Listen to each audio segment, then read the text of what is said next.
Hi friends, welcome back to my channel. In today's video, I'm going to show you how to customize chat list swipe gestures on Telegram. If you're new here, don't forget to subscribe and give this video a thumbs up.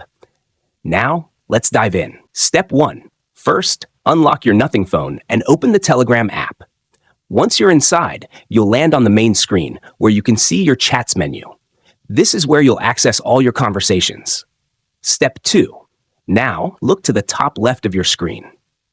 You'll see 3 horizontal lines stacked together. That's the menu icon. Go ahead and tap on it to open the side menu. Step 3. Next, in the menu, find and tap on the Settings option. It's usually listed toward the bottom, and it's where you can adjust everything related to your Telegram preferences. Step 4. After tapping on Settings, scroll down and locate the Chat Settings option. This is where you can manage settings related to your chats, like wallpapers, font sizes, and more. Tap on it to proceed.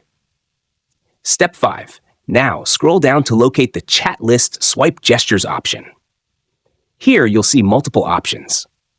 Step 6. For the last and most important step, swipe and select the option you like and set it instantly.